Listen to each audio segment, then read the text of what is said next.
أشهد أن محمدا رسول الله.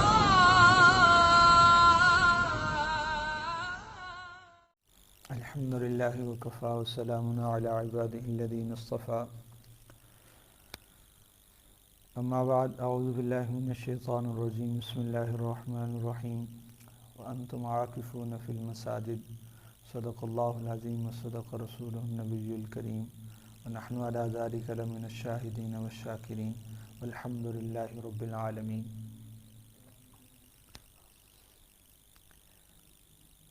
رمضان المبارک کا بابرکت مہینہ گزرتا جا رہا ہے. کل سے اس کا آخری عشرہ شروع ہو جائے گا اور اس عشرے کو ہمیں غنیمت سمجھنا چاہیے، اور یہ ہمارے لیے گویا کہ آخری موقع ہے کہ ہم اس مہینے کے جو فضائل ہیں اور اس مہینے کی جو برکات ہیں ان کو حاصل کر سکیں. آخری عشرے میں جو اہم عبادت اس مہینے کی ہے وہ ہے اعتکاف. اعتکاف اللہ تعالیٰ نے قرآن کریم میں بھی اس کا ذکر کیا ہے، نبی کریم صلی اللہ علیہ وسلم کا معمول بھی رہا ہے، اور یہ بڑی ایک اہم عبادت ہے. اور گویا کہ اس کو بعض بزرگوں نے تشبیہ دی ہے کہ در پہ پڑے رہنے کے ساتھ، کہ جیسے کوئی بندہ کسی سے ناراض ہو تو وہ بندہ اس کے در پہ جا کے بیٹھ جائے کہ جب تک آپ راضی نہیں ہوں گے میں نہیں جاؤں گا. تو اعتکاف بھی اللہ کے در پر پڑا رہنے کا نام ہے کہ یا اللہ ہم تیرے در پر آ گئے ہیں، جب تک تو راضی نہیں ہوتا ہم نہیں جائیں گے. تو اس لحاظ سے یہ بڑی اہمیت کی حامل ہے اعتکاف والی عبادت. تو اس کو بعض اس کے باریک اور نازک مسائل بھی ہوتے ہیں تو جن کو سمجھنا کی ضرورت ہے. اس لیے ہم نے یہ ایک درس تشکیل دیا ہے جس میں نقشوں کی مدد سے سمجھایا جائے گا کہ یہ اعتکاف کیسے کیا جاتا ہے، کن چیزوں سے ٹوٹ جاتا ہے، کیا کیا چیزیں ہیں اس کے لیے. تو اس کی بہت زیادہ ضرورت تھی. تو سب سے پہلے ہم اعتکاف کے فضائل معنی جانیں گے. اعتکاف کا لغوی معنی ہے ٹھہرنا، اور قرآن کریم میں بھی اسی معنی میں استعمال ہوتا ہے. اور اس کا شرعی اور فقہی معنی ہے اللہ تعالیٰ کا قرب اور ثواب حاصل کرنے کے لیے مسجد میں ٹھہرنا. یہ اس کا فقہی معنی ہے. تو اس سے بھی معلوم ہو رہا ہے کہ مسجد میں یعنی اللہ کے گھر میں ٹھہرنے کا نام اعتکاف ہے، اور مسجد کے علاوہ کسی اور جگہ ٹھہرنے کا نام یہ شرعی معنی میں اور اصطلاحی معنی میں اعتکاف نہیں ہے. اور اعتکاف کی بہت سارے فضائل احادیث کے اندر وارد ہیں. چند روایات یہاں ذکر کر دی جاتی ہیں تاکہ اندازہ ہو کہ یہ کتنی بڑی فضیلت کی حامل عبادت ہے. نبی کریم صلی اللہ علیہ وسلم کا عام معمول ہمیشہ کا یہی معمول تھا کہ اعتکاف فرمایا کرتے تھے. آپ صلی اللہ علیہ وسلم کی جب تک وفات نہیں ہو تب تک اعتکاف فرمایا کرتے تھے آخری عشرے کا، بلکہ بعض اوقات پورا مہینہ بھی اعتکاف فرمایا کرتے تھے. اور آپ صلی اللہ علیہ وسلم کے وفات کے بعد ازواج مطہرات رضی اللہ عنہن وہ بھی اعتکاف فرمایا کرتی تھیں. تو اس سے بھی اس کی اہمیت واضح ہوتی ہے. اور ایک روایت میں ہے نبی کریم صلی اللہ علیہ وسلم کا فرمان ہے کہ ایک دن کا اعتکاف سے اللہ تعالیٰ معتکف اور جہنم کے درمیان 3 خندقیں آڑ بنا دیتا ہے.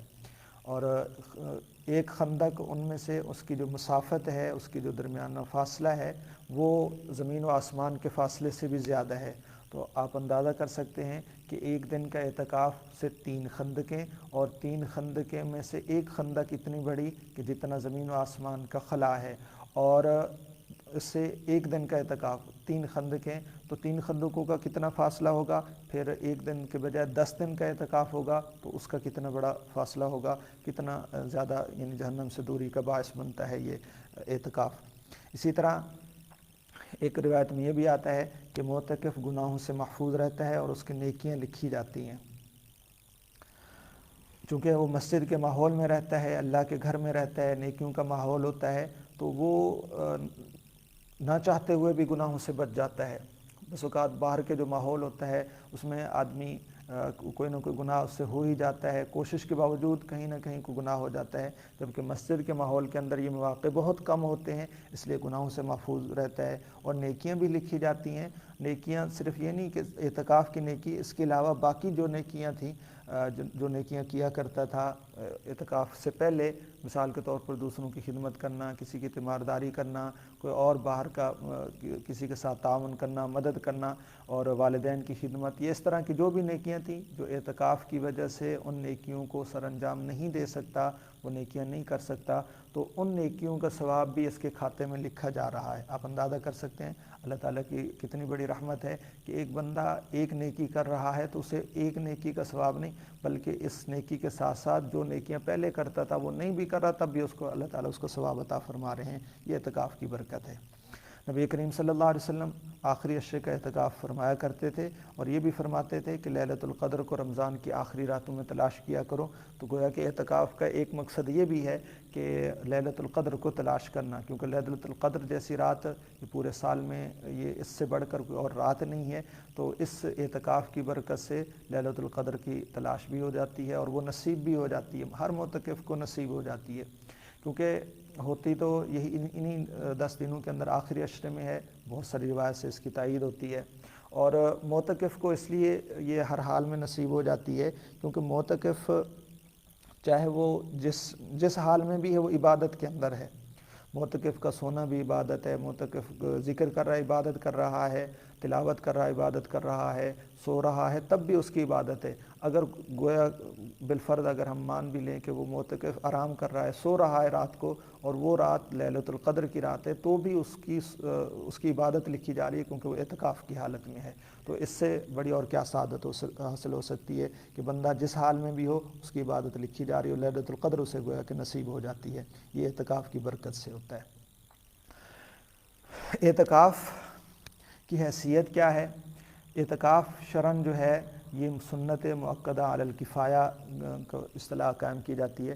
سنت مؤکدہ علی الکفایہ کا مطلب یہ ہے کہ جو محلے میں سے کچھ لوگ اس عبادت کو سر انجام دے دیں تو باقی اس سنت کے چھوڑنے کا جو وبال ہوتا ہے اس سے بچ جاتے ہیں۔ جیسے فرض کفایہ ہے، فرض کفایہ میت پر اگر کسی نے جنازہ نہیں پڑھا، محلے والوں میں سے کسی نے بھی بغیر جنازہ کے دفنا دیا تو سارے گنہگار ہوتے ہیں، لیکن اگر بعض لوگ پڑھ لیں تو دوسرے سے ساقط ہو جاتا ہے اس کا گناہ۔ اسی طرح یہ بھی سنت مؤکدہ ہے، اس کا ادا کرنا ضروری ہے۔ البتہ اگر محلے میں سے بعض لوگ بھی اس کے اندر اعتکاف میں بیٹھ جاتے ہیں تو دوسرے محلے والوں سے اس کا جو سنت چھوڑنے کا جو وبال ہے وہ ختم ہو جاتا ہے۔ تو اس لیے اعتکاف کے معاملے میں اہل محلہ کی ذمہ داری ہے کہ وہ توغو کریں، سوچ و بچار کریں، تحقیق کریں کہ ہماری مسجد میں کوئی بیٹھ بھی رہا ہے یا نہیں بیٹھ رہا۔ اگر کوئی اعتکاف نہیں بیٹھ رہا تو اس کے لیے ترغیب دیں، خود بیٹھنے کی کوشش کریں، اگر مصروفیت ہے تو کسی اور کو ترغیب دیں کہ آپ بیٹھ جائیں، کوئی نہ کوئی اس کے بارے میں مشاورت ہونی چاہیے۔ تو اس لیے یہ محلے کی اہل محلے کی ذمہ داری ہے۔ البتہ کسی کو اجرت پر اعتکاف بٹھانا جائز نہیں ہے کیونکہ عبادت ہے، عبادت کے لیے اجرت لینا یعنی کسی کو مزدوری لیں کہ آپ اتنے پیسے لے لیں اور اعتکاف میں بیٹھ جائیں، ایسا کرنا جائز نہیں ہے۔ اور اگر ایسا ہے کہ محلے میں سے کوئی بھی آدمی بیٹھنے کے لیے تیار نہیں ہے، کوئی مجبوری ہے ان کی، تو پھر دوسرے محلے سے یا دوسری جگہ سے بھی کسی آدمی کو ترغیب دے کر لایا جا سکتا ہے کہ برائے مہربانی آپ ہمارے محلے میں بیٹھ جائیں کیونکہ آپ کے محلے میں تو بیٹھے ہوئے لوگ۔ تو اگر اس طرح کوئی تیار ہو جاتا ہے اور آپ اسے اپنے محلے میں لے کر آ جاتے ہیں اور وہ آپ کی مسجد میں بیٹھ جاتا ہے تو بھی آپ کے محلے سے جو اعتکاف کی جو سنت تھی وہ آپ کے محلے کی طرف سے ادا ہو جائے گی، اس کی بھی گنجائش ہے۔ تو اس کے بارے میں بہت زیادہ احتیاط کی ضرورت ہے۔ بہت سارے لوگ ایسے ہوتے ہیں، بہت ساری بستیاں ایسی ہوتی ہیں، کیونکہ ہر محلے کے اندر یہ ذمہ داری ہے، اعتکاف سنت علی الکفایہ ہے، تو بہت ساری بستیاں، بہت سارے محلے ایسے ہوتے ہیں جہاں اعتکاف میں بیٹھنے والا کوئی بھی نہیں ہوتا، تو اس محلے پر، پورے محلے پر اعتکاف چھوڑنے کا، سنت مؤکدہ چھوڑنے کا ایک مستقل وبال ہوتا ہے۔ تو اس کے بارے میں بہت زیادہ احتیاط کی ضرورت ہے۔ مرد اعتکاف کہاں کرے؟ مرد کے لیے اعتکاف مسجد میں کرنا ضروری ہے، اور یہ سوال اس لحاظ سے بھی اہم ہے کہ بہت سارے لوگ آج کل کے حالات کی وجہ سے، موجودہ حالات میں جیسے لاک ڈاؤن کا سلسلہ ہے یا وائرس کا سلسلہ چل رہا ہے، تو اس کی وجہ سے بہت سارے لوگ یہ پوچھتے ہیں کہ کیا ہم گھروں میں اعتکاف کر سکتے ہیں یا نہیں کر سکتے، کیا مرد کے لیے گھر میں اعتکاف کرنا درست ہے یا نہیں ہے درست۔ تو اس بارے میں یہ عرض ہے کہ امت کا اجماع ہے اس بات پر کہ مرد جو ہے وہ مسجد کے علاوہ کسی اور جگہ اعتکاف نہیں کر سکتا۔ اگر کسی اور جگہ اعتکاف کرے گا تو وہ اس کا اعتکاف نہیں ہوگا۔ قرآن کریم میں صراحت کے ساتھ ہے وَأَنْتُمْ عَاكِفُونَ فِي الْمَسَاجِدِ کہ تم اعتکاف کرنے والے مسجدوں میں ہو، تو مساجد کے اندر ہی اعتکاف ہو سکتا ہے، کسی اور جگہ اعتکاف نہیں ہو سکتا۔ تو اس لحاظ سے اگر یہ دیکھا جائے موجودہ حالات کی بنا پر بھی اعتکاف صرف مسجد میں ہی ہو سکتا ہے۔ البتہ عورتوں کے لیے گھر میں اعتکاف کرنے کی اجازت ہے، وہ گنجائش ہے کہ عورتیں گھر میں اعتکاف کریں۔ مرد اگر کسی جگہ ایسے حالات ہیں، حکومت اجازت نہیں دے رہی ہے اعتکاف کرنے کی مسجد میں، تو اعتکاف نہ بیٹھا جائے، لیکن اس کی یہ صورت نہیں ہو سکتی کہ مسجد کو چھوڑ کر گھر میں اعتکاف کر لیا جائے، ایسا نہیں ہو سکتا۔ اور مسجد کے اندر بغیر اس کا جو اعتکاف کا جو بنیادی رکن ہوتا ہے اور ضروری چیز ہوتی ہے وہ یہ ہے کہ مسجد کی حدود کے اندر رہے، مسجد کی حدود سے باہر نہیں جانا، یہ شرعاً ضروری ہے اس معتکف کے لیے اور اعتکاف کرنے والے کے لیے، کیونکہ اعتکاف کے اندر یہ ہوتا ہے کہ مسجد کے اندر اگر تھوڑی دیر کے لیے بھی مسجد سے باہر چلا جاتا ہے تو اس کا اعتکاف ٹوٹ جاتا ہے۔ یہ یاد رکھنا چاہیے کہ یہ اعتکاف مسنون کے بارے میں بات ہو رہی ہے، کیونکہ اعتکاف کی کئی قسمیں، ایک واجب اعتکاف بھی ہوتا ہے اور ایک سنت اعتکاف بھی ہوتا ہے، نفل اعتکاف بھی ہوتا ہے۔ واجب وہ ہوتا ہے جو خود بندہ اپنے اوپر لازم کر لے، نظر مان لے کہ اگر میرا یہ کام ہو گیا تو میں اعتکاف کروں گا، اس کو واجب اعتکاف کہتے ہیں۔ اور سنت اعتکاف جو آخری عشرے کا اعتکاف ہوتا ہے اس کو سنت کہتے ہیں۔ تو سنت اعتکاف کے لیے یہ ضروری ہے کہ ان 10 دنوں کے اندر مسجد کی حدود سے باہر نہ جائے بغیر کسی شرعی ضرورت کے۔ شرعی ضرورت کا آگے بیان ہو رہا ہے کہ شرعی ضرورت کیا کیا ہو سکتی ہے۔ اگر ایک لمحے کے لیے بھی بغیر شرعی ضرورت کے مسجد کے احاطے سے، مسجد کی حد سے باہر چلا جاتا ہے تو اس کا اعتکاف ٹوٹ جائے گا۔ تو اس لحاظ سے حدود مسجد کا خیال رکھنا ضروری ہے کہ مسجد کی حد کہاں تک ہے، اور تاکہ ایسا نہ ہو کہ ہم لا علمی میں اور ناواقفی میں مسجد کی حدود سے باہر نکل جائیں اور ہم یہ سمجھ رہے ہوں کہ مسجد ہے لیکن وہ مسجد نہ ہو، تو اس سے ہمارا اعتکاف فاسد ہو جائے گا۔ تو جو اعتکاف جو سنت ہے، جو ہمارا ایک اتنی بڑی عبادت ہے، صرف چند چیزوں کے نہ جاننے کی وجہ سے اس سے ہم محروم ہو سکتے ہیں۔ تو اس کا حدود مسجد کون سی ہیں، اس کا یہ جان لینا چاہیے کہ مسجد کے آج کل کے اعتبار سے جو 4 دیواری ہوتی ہے وہ ساری کی ساری، ضروری نہیں ہے کہ اس 4 دیواری کے اندر جتنی چیزیں ہیں کہ وہ ساری کی ساری مسجد ہوں، ایسا نہیں ہے۔ اس 4 دیواری کے اندر بس اوقات واش روم بھی ہوتے ہیں اور وضو خانہ بھی ہوتا ہے، جوتے اتارنے کی جگہ بھی ہوتی ہے، بس اوقات ساتھ بچوں کے پڑھانے کے لیے درسگاہ بھی ہوتی ہے، امام کا حجرہ بھی ہوتا ہے، وغیرہ وغیرہ، یہ ساری چیزیں ہوتی ہیں۔ تو یہ ساری چیزیں مسجد میں داخل نہیں ہیں، یہ مسجد حدود مسجد میں نہیں۔ مسجد کی حد وہ ہوتی ہے جو صرف اور صرف نماز پڑھنے کے لیے جو جگہ بنائی گئی ہے۔ بہت ساری مسجدوں میں وہاں پر لگا دیتے ہیں، حد لگا دیتے ہیں کہ یہ مسجد ہے اور اس کے علاوہ خارج مسجد ہے۔ اگر اس طرح کی حد لگی ہوئی ہو تو بہت اچھی بات ہے، اگر نہیں لگی ہوئی تو پھر اہل مسجد سے، مسجد کا بانی ہے، اس سے معلوم کریں کہ آپ نے اس کو مسجد کا کون سا حصے تک آپ نے اس کو شرعی مسجد بنایا ہے اور کون سا حصہ مسجد سے خارج ہے۔ اگر وہ نہیں ہے تو جو مسجد کی کمیٹی والی ہیں ان کو معلوم ہوگا۔ تو یہ معلوم ہونا ضروری ہے۔ بس اوقات آدمی یہ سمجھتا ہے کہ مسجد کی ٹوٹیاں وضو خانہ ہے، وہ مسجد کے ساتھ ہے، متصل ہے، لیکن وہ ہوتا مسجد سے باہر ہے۔ تو آدمی لا علمی میں وہ وہاں پر بیٹھ جاتا ہے اور وہاں پر نہانے لگ جاتا ہے، تو اس سے وضو یہ اعتکاف ٹوٹ جاتا ہے۔ تو اس کے لیے یہ خیال رکھنا چاہیے۔ مسجد کے بارے میں سامان رکھنے کے لیے جو مسجد کا سٹور ہے وہ بھی شرعاً مسجد نہیں ہے، مسجد کا جو امام صاحب کا حجرہ ہے وہ مسجد نہیں ہے، اور مسجد کے ساتھ بچوں کو پڑھانے کے لیے کوئی کمرہ بنایا ہوا ہے وہ مسجد نہیں ہے۔ تو معتکف کو اعتکاف سے پہلے یہ معلوم کر لینا، اچھی طرح معلوم کر لینا چاہیے کہ مسجد کی حدود کیا ہے، تاکہ لا علمی میں وہ حدود کو کراس نہ کر سکے۔ البتہ ان حدود سے، مسجد کی حدود سے باہر نکلنے کی چند صورتوں میں اجازت ہے۔ شرعاً جو مجبوریاں ہیں ان کی وجہ سے اگر نکل جاتا ہے تو اس کے نکلنے کی وجہ سے اعتکاف نہیں ٹوٹتا۔ ایک تو قضاء حاجت کے لیے جا سکتا ہے، یہ انسانی تقاضا ہے، اس کے بغیر انسان رہ نہیں سکتا، تو اس کے لیے جانے سے اعتکاف نہیں ٹوٹے گا۔ البتہ اس کے اندر یہ ہے مختلف صورتیں ہیں، ضروری نہیں ہے کہ صرف مسجد کے ہی واش روم میں جائے وہاں پر بیٹھے، کوئی ضروری نہیں ہے۔ اگر اس کے لیے قضاء حاجت کے لیے لیے مسجد میں واش روم ہی نہیں ہے تو گھر بھی جا سکتا ہے، یا مسجد میں واش روم ہیں لیکن اس کے لیے وہ مناسب نہیں ہے، اس کو صحیح طریقے سے وہاں تکلیف ہوتی ہے، بس اوقات کموڈ وغیرہ استعمال کرنا ہوتا ہے تو وہ مسجد میں موجود نہیں ہے، تو اس کے بغیر اس کے لیے بہت مشکل ہوتی ہے، دقت ہوتی ہے، تو اس کے لیے اجازت ہے کہ وہ گھر میں جائے اور واش روم استعمال کر کے واپس آ جائے۔ اسی طرح اگر کسی کے 2 گھر ہیں، ایک مسجد کے قریب ایک دور ہے تو دور والے گھر میں بھی جا سکتا ہے۔ البتہ یہ خیال رہے کہ اگر مسجد کے قریب کسی رشتہ دار کا گھر ہے اور دور کسی اپنا گھر ہے تو رشتہ داروں کے گھر جانا کوئی ضروری نہیں ہے، اپنے گھر بھی جا سکتا ہے۔ اور اگر بیت الخلاء جانے کے لیے باہر نکلا لیکن وہاں مصروف تھا، بیت الخلاء فارغ نہیں تھا، تو اس کے لیے انتظار کرنا یہ بالکل جائز ہے، انتظار کر سکتا ہے، اس سے اعتکاف نہیں ٹوٹے گا۔ اسی طرح قضاء حاجت کے لیے جاتا ہے تو کسی اور کام سے وہاں ٹھہرنا بالکل جائز نہیں ہے، اگر ذرا برابر بھی کسی اور کام کے لیے ٹھہرے گا تو اس کا اعتکاف ختم ہو جائے گا، جیسے راستے میں کوئی روک لیتا ہے حال حوال لینے کے لیے، تو اس صورت میں یہ ہے کہ چلتے ہوئے اسے بتلا دے کہ میں معتکف ہوں، آپ کو اس کی بات میں نہیں سن سکتا، اگر آپ نے کوئی ضروری بات کرنی ہے تو آپ مسجد میں آئیں، اس کے لیے ٹھہرنے کی اجازت نہیں ہے، اگر ٹھہر کر یہ بات کرے گا تو اس کا اعتکاف ٹوٹ جائے گا۔ ہاں البتہ اس بارے میں یہ بات یاد رکھنی چاہیے کہ ضرورت کی بات جو ہے مسجد کے اندر رہ کر بھی کی جا سکتی ہے اور مسجد سے باہر آتے جاتے بھی کی جا سکتی ہے۔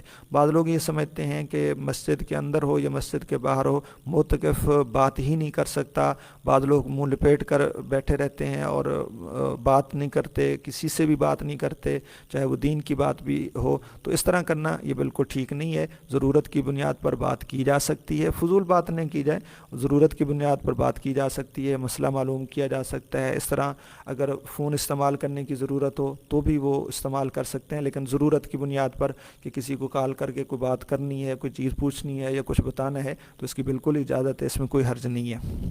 تو اسی طرح اگر کوئی قضاء حاجت کے لیے جاتا ہے تو راستے میں کسی کو کچھ کام بتلا سکتا ہے، لیکن چلتے ہوئے اس بتلانے کے لیے یا بات کرنے کے لیے اگر ٹھہر گیا تو اس کا اعتکاف ٹوٹ جائے گا۔ وضو کے لیے بھی باہر جانے کی چند صورتیں ہیں۔ اگر مسجد کی حدود میں رہ کر وضو کیا جا سکتا ہے، اس طرح کہ بندہ خود مسجد میں رہے اور جو وضو کا پانی ہے، جیسے بعض اوقات ایسا کرتے ہیں کہ وہ شاپر سا ڈال لیتے ہیں مسجد کے کنارے پر، جو حدود مسجد ہوتی ہیں، سین مسجد ہوتی ہے، اس کے کنارے پر شاپر ڈال لیتے ہیں تو اس کے اوپر پانی بہہ کر مسجد سے باہر چلا جاتا ہے وضو کا، تو اس صورت میں مسجد سے باہر نہیں نکلنا چاہیے وضو کے لیے، وضو وہیں کرنا چاہیے، وہاں کوئی برتن بھر کے رکھ لیں اور وہاں پر وضو کریں اور پانی باہر چلا جائے۔ اگر ایسی کوئی سہولت موجود ہے تو پھر وضو کے لیے باہر نکلنا درست نہیں ہے، اور اگر ایسی کوئی صورت نہیں ہے تو پھر وضو کے لیے باہر جانا بھی جائز ہے، اور وضو کرتے ہوئے مسواک کرنا بھی یہ بھی جائز ہے، یعنی اگر کوئی باہر ہے وضو کر رہا ہے تو یہ مسواک بھی اس کے وضو کی ایک ضرورت ہے تو اس کو بھی کر سکتا ہے، منجن پیسٹ وغیرہ تولیہ بھی استعمال کر سکتا ہے، لیکن یہ پیسٹ اور منجن یہ اس وقت استعمال کر سکتا ہے جب روزہ نہ ہو، کیونکہ روزے کی حالت میں منجن یا پیسٹ استعمال کرنا یہ روزے کو مکروہ کر دیتا ہے، یعنی رات کو اگر آدمی وہاں جاتا ہے وضو کرنے کے لیے تو یہ چیزیں استعمال کر سکتا ہے۔ اسی طرح حدود مسجد سے نکلنے کی ایک صورت یہ بھی ہے کہ کھانا کھانے کے لیے بھی باہر نکلنے کی اجازت ہے، کھانا لے جانے کے لیے، لے آنے کے لیے، اگر تو کوئی ایسا آدمی ہے میسر ہے جو آپ کا کھانا صبح شام کا مسجد میں دے جاتا ہے تو پھر آپ کو مسجد سے نکلنے کی ضرورت بالکل نہیں ہے، نہ ہی آپ نکل سکتے ہیں۔ اور اگر ایسا ہے کہ کوئی مسجد میں کھانا لانے والا نہیں ہے، البتہ کھانا گھر تیار ہوتا ہے تو وہاں سے جا کر خود لے کر آ سکتے ہیں، اور لے جانے کی وجہ سے وہاں کھانا لانے کی وجہ سے اعتکاف نہیں ٹوٹے گا۔ البتہ اس بات کا خیال رکھنا چاہیے کہ کھانا لینے کے لیے اس وقت جانا چاہیے جب کھانا بالکل تیار ہو چکا ہو۔ اگر کھانے کے اندر کچھ تیاری باقی ہے تو یہ اچھا نہیں ہوگا، کیونکہ اس سے اعتکاف ٹوٹنے کا خطرہ ہے۔ اس کی آج کل کے اعتبار سے سہولت ہے، موبائل پہ رابطہ کر لے پہلے کہ جب کھانا تیار ہو جائے تو میں آ جاؤں گا، پہلے پوچھ لے کھانا تیار ہو چکا ہے تو وہ لے جانے کے لیے چلا جائے، اگر کھانے کو وقت رہتا ہے تو اس وقت ٹھہر جائے۔ اور البتہ کھانا یہاں مسجد میں لا کر کھا سکتا ہے، وہاں کھانا کھانے کی اجازت نہیں ہے، کھانا لے آنے کی اجازت ہے۔ کچھ چیزیں ایسی ہیں جن کی وجہ سے اعتکاف ٹوٹ جاتا ہے، مسجد سے باہر نکلنے سے اعتکاف ٹوٹ جاتا ہے، چاہے جان بوجھ کر نکلے یا بھول کر نکلے۔ چند لمحوں کے لیے بھی، چند سیکنڈ کے لیے بھی اگر مسجد سے باہر نکلتا ہے، حدود مسجد سے اعتکاف کے معاملے میں یہ بات یاد رکھنا چاہیے کہ یہاں اصطلاحی مسجد نہیں کہ جو مسجد کی چار دیواری سمجھتے ہیں لوگ، ایسی بات نہیں ہے۔ مسجد سے مراد حدود مسجد ہے، تو مسجد کی حد سے اگر تھوڑی دیر کے لیے بھی باہر نکلے گا، چاہے وہ بھول کر نکلے چاہے جان بوجھ کر نکلے، اس کا اعتکاف ٹوٹ جائے گا۔ اسی طرح ضرورت پوری کرنے کے لیے نکلا، پھر بغیر ضرورت جب ضرورت پوری ہوگی اس کے بعد تھوڑی دیر کے لیے ٹھہر گیا تو بھی اعتکاف اس سے ٹوٹ جائے گا۔ اسی طرح احاطہ مسجد سے یعنی حدود مسجد سے یہ سمجھ کر باہر چلا گیا کہ یہ بھی مسجد ہے، حالانکہ وہ مسجد کا احاطہ نہیں تھا، تو اس سے بھی اعتکاف ٹوٹ جائے گا۔ جماع کرنے سے اعتکاف ٹوٹ جاتا ہے، بوس و کنار کرنے سے اعتکاف ٹوٹ جاتا ہے اگر انزال ہو جائے۔ اگر انزال نہ ہو تو اعتکاف تو نہیں ٹوٹتا، لیکن یہ کراہت ضرور آ جاتی ہے اعتکاف میں، لہذا اس سے بچنا چاہیے۔ اور کسی وجہ سے اگر روزہ توڑ دیا تو اس کی وجہ سے بھی اعتکاف ٹوٹ جائے گا، کیونکہ اعتکاف کے لیے بنیادی شرط روزہ ہے۔ روزے کے ساتھ ہی اعتکاف کیا جا سکتا ہے، روزے کے بغیر اعتکاف بالکل نہیں ہو سکتا۔ اگر کسی بیماری کی وجہ سے یا کوئی مسئلہ بن گیا، بیمار ہو گیا یا عذر ہو گیا جس کی وجہ سے روزہ توڑ دیا یا روزہ نہیں رکھ سکا تو اس کا اعتکاف بھی ٹوٹ جائے گا۔ تو یہ چند چیزیں تھیں جن سے اعتکاف ٹوٹ جاتا ہے، اس کے بارے میں بہت زیادہ احتیاط کی ضرورت ہے۔ اگر کسی کا اعتکاف مسنون اعتکاف ٹوٹ جاتا ہے تو پھر وہ کیا کرے؟ تو اس کو چاہیے کہ وہ مسجد سے نکلے نہیں، وہ مسجد میں ہی رہے، کیونکہ اگر اس کا مسنون اعتکاف ختم ہو چکا ہے تو نفلی اعتکاف تو باقی ہے، اعتکاف کی برکات اب بھی باقی ہیں۔ اور خصوصاً اس وقت جب وہ لا علمی کی وجہ سے اس کا اعتکاف ٹوٹا ہے، اسے بھول کی وجہ سے اعتکاف ٹوٹا ہے، اسے پتہ ہی نہیں تھا کہ مسجد کا احاطہ کون سا ہے، یا بھول کر مسجد سے باہر چلا گیا، یا کوئی بھی ایسی غلطی ہوگی جس کا اس کو جان بوجھ کر ایسا نہیں کیا، تو اس کی وجہ سے اللہ تعالیٰ سے امید رکھنی چاہیے کہ اللہ تعالیٰ اس کا جو اجر ہے وہ سنت کا اجر بھی دے سکتے ہیں، کیونکہ اللہ تعالیٰ تو جانتے ہیں کہ اس سے بھول ہوئی ہے اور بھول چوک معاف ہوتی ہے۔ اگرچہ حکم تو یہی لگے گا کہ اس کا اعتکاف ٹوٹ چکا ہے، لیکن اس کے باوجود اللہ تعالیٰ کے ہاں اجر میں کی کمی نہیں ہے، تو اس لیے آخر تک بیٹھا رہے، اعتکاف ٹوٹ جانے کے باوجود وہ گھر نہ جائے، آخر تک بیٹھا رہے۔ اور اگر ٹوٹ گیا ہے، اس کو پتہ چل گیا کہ میرا اعتکاف ٹوٹ گیا ہے، تو اس کی قضا بھی کرنی پڑے گی، اور قضا کی ایک صورت یہ بھی ہے کہ انہی دنوں کے اندر قضا کر لے، اور یہی بہتر صورت ہوتی ہے۔ قضا کا طریقہ یہ ہے کہ اگر دن کو اعتکاف ٹوٹا ہے تو اس سے اگلے دن اسی اعتکاف کی قضا کی نیت سے وہ بیٹھ جائے، اور اس میں یہ ہوگا کہ صبح صادق سے پہلے اگر مسجد میں بیٹھا ہے تو بھی اچھی بات ہے، لیکن اگر مسجد سے نکل گیا ہے بعد میں اس کی قضا کرنا چاہتا ہے تو صبح صادق سے پہلے آ جائے، روزہ رکھ کر بے شک آ جائے، صبح صادق ہونے سے پہلے مسجد میں آ جائے اور سارا دن مسجد میں رہے، مغرب تک غروب آفتاب تک مسجد میں رہے گا تو اس کے اعتکاف کی قضا ہو چکی ہے۔ اب اس میں یہ نہیں ہوتا کہ اگر 10 دنوں مسنون اعتکاف ٹوٹ گیا ہے تو وہ 10 دنوں کا اعتکاف تھا تو 10 دنوں کی قضا کرنی پڑے گی، ایسا نہیں ہے، صرف ایک دن کی قضا واجب ہوتی ہے۔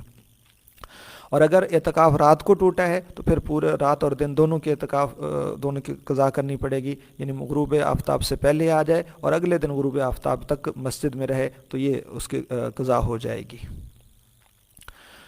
اور مردوں کی طرح عورتوں کے لیے بھی اعتکاف کے وہی فضائل ہیں کہ ان کے لیے بھی اللہ تعالیٰ خندقیں وہ فرما دیتے ہیں، اور ان کے لیے بھی وہی سارے فضائل ہیں کہ جو مردوں کے لیے ہیں، اس لیے عورتیں بھی اعتکاف کر سکتی ہیں۔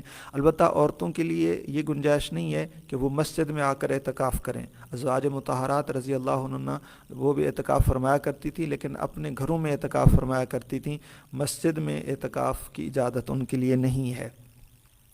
البتہ عورتوں کا تھوڑے سے چند مسائل جو الگ ہیں، باقی تو مسائل وہی ہیں، لیکن چند مسائل ہیں جو مردوں سے الگ ہیں، ان کے بارے میں تھوڑا سا جان لینا چاہیے۔ سب سے پہلے تو عبادت کی مخصوص جگہ میں اعتکاف کرے۔ مخصوص جگہ یہ ہے کہ جہاں پر ہمیشہ وہ مصلی ایک سجدہ گاہ بنی ہوئی ہے، وہاں ہمیشہ نماز پڑھی جاتی ہے، تو اسی جگہ اعتکاف کر لے۔ اگر کوئی ایسی جگہ نہیں ہے تو پہلے ایک جگہ کو مخصوص کر لے، ایک کمرہ ہے، آدھا کمرہ ہے اور کمرے کا ایک حصہ ہے، اس کو مخصوص کر لے کہ یہ میرے لیے سجدہ گاہ ہے، عارضی طور پر وہ مسجد ہے، تو اس جگہ کو مخصوص کر کے اسی جگہ ہی بیٹھے۔ پھر اس جگہ سے بغیر شرعی ضرورت سے باہر نکلنا جائز نہیں ہے۔ اگر اس جس کو چاہے وہ کمرہ منتخب کیا ہے، عبادت کے طور پر پہلے منتخب کرے کہ یہ میرے لیے عبادت خانہ ہے، مسجد ہے، سجدہ گاہ ہے، تو وہ کمرہ ہی منتخب ہوا، تو اس کمرے سے بغیر ضرورت شرعی کے باہر نہیں نکل سکتی، اس کمرے کے اندر ہی رہنا اس پر ضروری ہے۔ البتہ اعتکاف میں بیٹھنے کے لیے اس کو شوہر سے اجازت لینا ضروری ہے، کیونکہ یہ واجب اور فرض عبادت نہیں ہے۔ واجب اور فرض عبادت کے لیے شوہر سے اجازت لینے کی ضرورت نہیں ہوتی، لیکن یہ ایک سنت عبادت ہے اور سنت علی الکفایہ ہے، تو اس کے لیے شوہر کی اجازت بھی ضروری ہے۔ اور اس کے ساتھ ساتھ مخصوص ایام سے پاک ہونا بھی ضروری ہے۔ اگر وہ پاک نہیں ہے تو بھی اس کے لیے بیٹھنے کی اجازت ہی نہیں ہے، بیٹھ ہی نہیں سکتی، کیونکہ اس کے لیے روزہ شرط ہے۔ اسی طرح اگر بیٹھنے کے بعد مخصوص ایام شروع ہو جائیں تو بھی اس کا اعتکاف ٹوٹ جائے گا، اور اعتکاف ٹوٹنے کے بعد اس کے لیے قضا ہوگی، اور قضا کا وہی طریقہ ہے جو پہلے گزر چکا۔ اگر اس کا دن کو اعتکاف ٹوٹا ہے تو صبح صادق سے پہلے اس مخصوص جگہ میں بیٹھ جائے، غروب آفتاب تک، روزے کے ساتھ غروب آفتاب تک بیٹھی رہے، یہ اس کا اعتکاف کی قضا ہو جائے گی۔ البتہ اگر رات کو اعتکاف ٹوٹا ہے تو اس صورت میں غروب آفتاب سے پہلے، یعنی مغرب سے پہلے، ایک دن مغرب سے پہلے بیٹھے گی، اور اگلے دن مغرب تک وہ اس میں بیٹھی رہے گی، تب اس کا یہ جو قضا ہوگی وہ پوری ہوگی۔ اسی طرح عورت کے لیے گھر کے کام کاج کرنے کی بھی اجازت ہے کہ وہاں کھانا بھی بنا سکتی ہے، لیکن اسی مخصوص جگہ میں جہاں جس کمرے کو یا جس جگہ کو اعتکاف کے لیے مخصوص کیا ہے، اسی جگہ بیٹھ کر وہ گھر کے سارے کام کاج کر سکتی ہے۔ اسے باہر جانے کی اجازت نہیں ہے، لیکن وہاں بیٹھ کر کھانا بھی بنا سکتی ہے، گھر والوں کے لیے باقی کام بھی کر سکتی ہے، اور بغیر عذر کے اس جگہ سے یعنی نکلنا جائز نہیں ہے۔ عورت کے اعتکاف کی جگہ اس کے لیے مسجد کے حکم ہے، جو احکام مسجد کے ہیں وہی سارے کے سارے احکام اس عورت کے لیے اس جگہ کے ہیں جہاں جس جگہ کو اس نے اعتکاف کے لیے مخصوص کیا ہے۔ تو اور مسجد کے اندر کیا کیا چیزیں کی جا سکتی ہیں اور کیسے کیسے کس کام کے لیے نکلا جا سکتا ہے، اس کی جو تفصیل پہلے گزر چکی ہے وہی تفصیل یہاں بھی ہوگی، اس کو ملاحظہ فرما لیا جائے۔ اعتکاف کے اندر چند چیزیں مکروہ بھی ہیں، اور ان کے ایک یہ ہے کہ بالکل خاموشی اختیار کرنا، کسی سے بات ہی نہ کرنا، چپ چاپ رہنا، یہ مکروہ ہے، ایسا نہیں کرنا چاہیے۔ فضول باتیں کرنا یہ بھی مکروہ ہے، ایسا نہیں کرنا چاہیے۔ سامان تجارت مسجد میں لا کر بیچنا یہ بھی مکروہ ہے۔ اعتکاف کے لیے زیادہ جگہ گھیرنا زیادہ سے زیادہ یہ مکروہ ہے، اور اجرت پر کام کرنا، مزدوری کرنا یہ بھی اس کے اندر مکروہ ہے۔ تو ان چیزوں سے بچنا چاہیے، اور اس وقت کو غنیمت سمجھنا چاہیے، اور ہمیشہ کوشش کرنی چاہیے کہ اس کے اندر زیادہ سے زیادہ عبادت کریں، تلاوت کریں، اور اگر کسی کی تجوید میں کمی ہے تو وہ تجوید درست کریں، کسی کو مسائل سیکھنے کی کوشش کریں۔ تو ان 10 دنوں کو غنیمت سمجھیں کہ آپ نے اللہ کو دیے ہیں، تو اللہ کے کام میں لگائیں، اللہ کے دین کو سیکھنے میں لگائیں، اور اپنے زیادہ سے زیادہ نیکیاں کمائیں۔ بعض لوگ ایسا کرتے ہیں کہ اعتکاف بیٹھ جاتے ہیں اور چند دوست مل کر اعتکاف میں چلے جاتے ہیں، اور ان کو پھر آپس میں گپ شپ ہلہ گلا اس طرح کرتے ہیں، تو یہ بالکل یہ اعتکاف کے جو مقصد ہے اس کے منافی ہے، اعتکاف کی روح کے منافی ہے۔ تو ایسا بالکل نہیں کرنا چاہیے۔ اس کو ان 10 دنوں کو جب عبادت کے لیے مخصوص کیا ہے تو صرف عبادت ہی کرنی چاہیے، کوئی اور کام اس پر نہیں کرنا چاہیے۔ تو یہ چند مسائل تھے جو اعتکاف کے بارے میں عرض کیے گئے۔ بعض لوگوں نے یہ بھی پوچھا تھا کہ اگر اعتکاف معتکف آدمی ایسا ہے کہ جو سگریٹ کا عادی ہے، سگریٹ کے بغیر اس کا کام نہیں چلتا، تو کیا وہ سگریٹ پی سکتا ہے یا نہیں پی سکتا؟ تو اس کے بارے میں عرض یہ ہے کہ سگریٹ پینا ویسے تو مکروہ ہے اور اس کی بدبو بھی ہے، تو اس لیے مسجد کے اندر سگریٹ پینے کی بالکل اجازت نہیں ہے۔ ہاں البتہ اگر کوئی آدمی سگریٹ کا عادی ہے، اس کے بغیر اس کا گزارا نہیں ہے، یا نسوار کا عادی ہے، تو وہ قضائے حاجت کے لیے جب جاتا ہے تو اسی دوران آتے جاتے اسی دوران یہ پینا چاہے تو پی سکتا ہے، یا نسوار رکھنا چاہے تو رکھ سکتا ہے، لیکن مسجد میں جب واپس آئے تو وضو کر کے اور اس کے جو بدبو ہے وہ صاف کر کے آنا چاہیے۔ تو اس طرح اور بھی چھوٹے چھوٹے مسائل ہیں جو اس نمبر سے معلوم کیے جا سکتے ہیں۔ امید ہے کہ یہ تمام گزارشات آپ کی سمجھ میں آ گئی ہوں گی۔ اگر اس کے علاوہ کوئی اور مسئلہ معلوم کرنا ہو تو یہ نمبر دیا گیا ہے، اس پر رابطہ کر سکتے ہیں۔ اللہ تعالیٰ سے دعا ہے کہ اللہ تعالیٰ ہمیں عمل کرنے کی توفیق عطا فرمائے۔ وآخر دعوانا الحمد للہ رب العالمین۔